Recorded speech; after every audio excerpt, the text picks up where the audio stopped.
Hello, my name is Marni Thompson with Understanding Ag with another episode of Green Thumb Chronicles. This episode, we will learn how to increase diversity in your garden. Increasing plant diversity in your garden decreases pest, decreases disease, and increases nutrients in your garden vegetables. So we see the lesson in diversity in nature, remember? The native prairies, which would have been here in this soil, had over 100 to 200 different species, and all those different species had different root systems.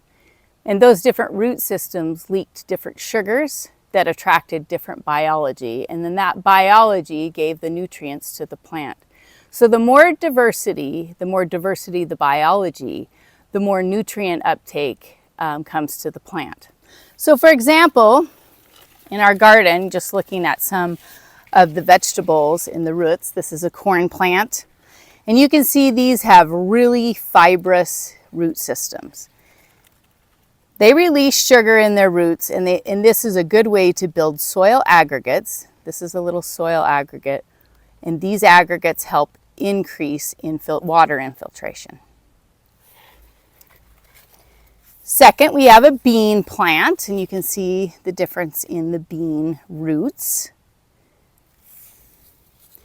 Then you have more of a tuber, which is a beet here with a single root system. So they don't make a lot of soil aggregates like the corn plant.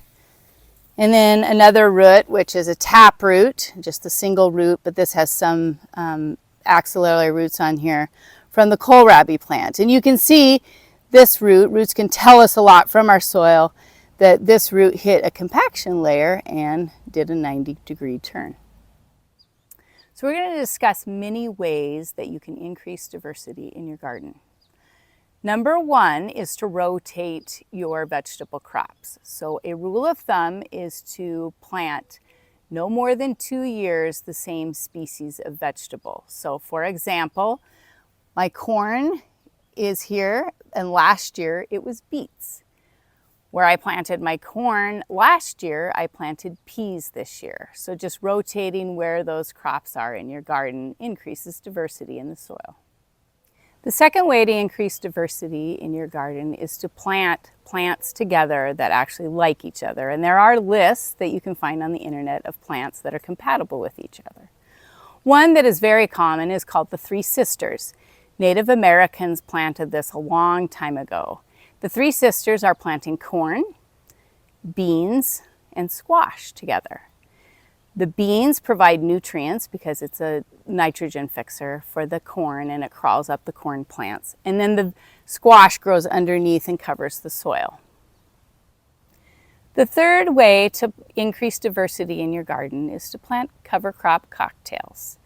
A cover crop cocktail is a conglomerate of several different species that you plant all at one time.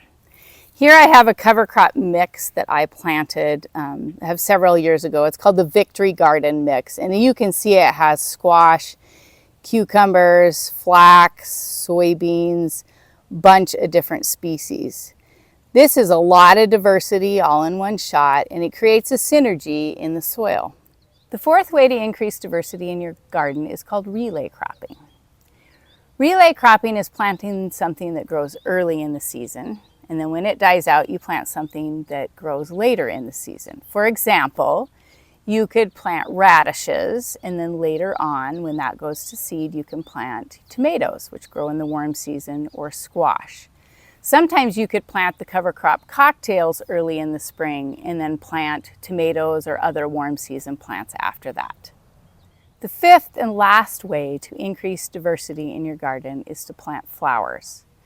Flowers increase pollinators in your garden and beneficial insects. In nature, there are 1,700 beneficial insects to one pest. So if we track more of the beneficials, we will get rid of the pests in our garden. I have planted pollinator species like Phacelia, which pollinators love and are attracted to. I have planted buckwheat, which is a white flower that makes phosphorus more available to plants and flowers long into the season. I always plant sunflowers, and sometimes I plant marigolds. So planting any sort of pollinator or flower adds diversity to your garden and can make your garden more healthy. In conclusion, adding diversity to your garden decreases pests and disease and increases soil biology, which in turn increases plant nutrients. Stay tuned for more episodes of Green Thumb Chronicles.